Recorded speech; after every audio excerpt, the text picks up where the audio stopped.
45 and his daughter, wife Ivanka, were involved in inaugurations and inflated payments to basically enrich themselves, which doesn't surprise me at all that they would do something like this.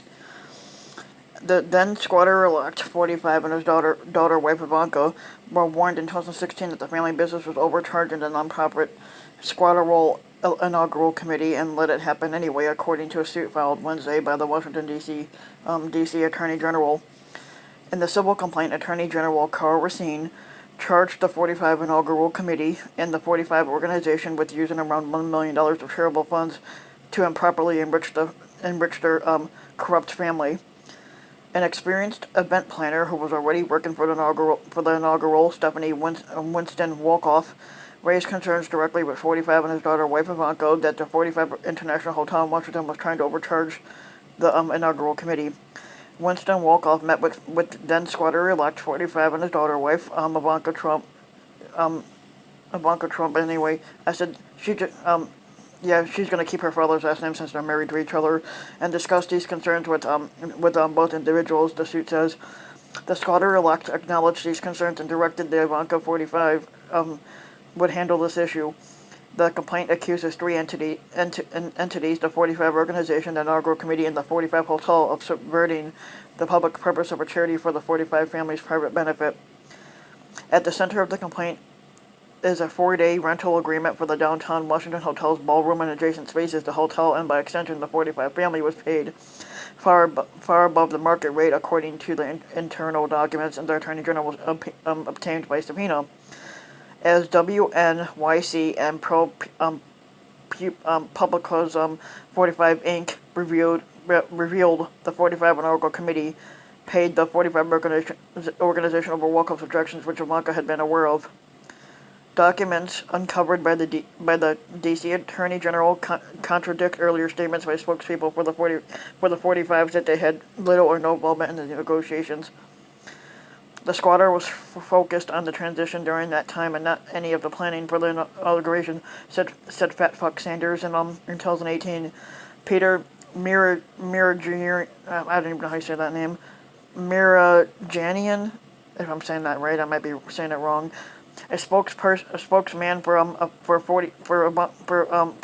45's daughter, wife Ivanka, ethics lawyer, told WNYC and ProPublica in 2008 that Ivanka had only been contacted once by inauguration spending at 45's hotel.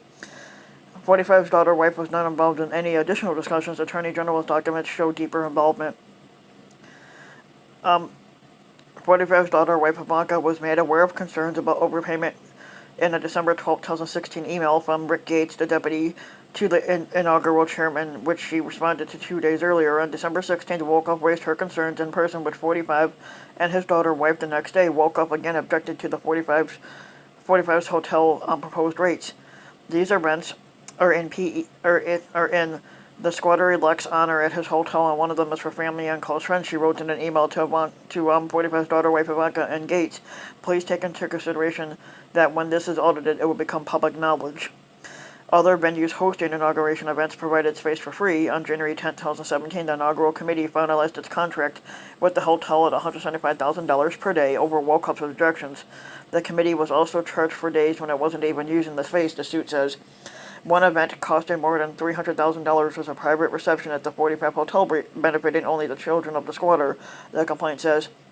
45 was not expected to attend, but was more for you, Don and Eric, Gates wrote in an email to 45's daughter, wife Ivanka, several days before the event, according to the complaint.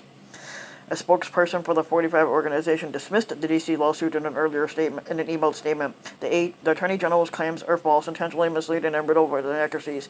The rates charged by the hotel were completely in line with what anyone else would have been charged for an unprecedented event for this enormous magnitude, and were reflective of the fact that the hotel had just recently opened, possessed superior facilities, and was centrally located on Pennsylvania Avenue. The AG's letter after the fact attempted to regulate what discounted beliefs that the hotel should have provided, as well as the timing of this complaint, reeks of politics and is clearly a publicity stunt.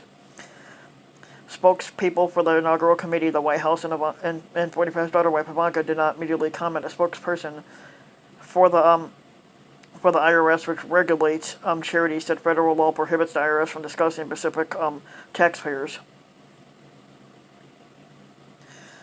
It says D.C. is asking the court to compel the 45 organization to place at least $1,033,757 in a trust fund so the money can be allocated to another nonprofit entity dedicated to promoting civic engagement of the citizens of the United States of America. The 45 inaugural committee drew scrutiny from the moment it first reported its finances.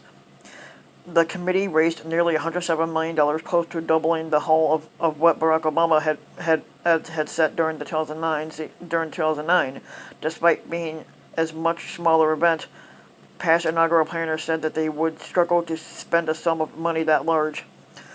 It's inexplicable to me, said Greg Jenkins, who had basically at the time led former George W. Bush's second inaugural committee,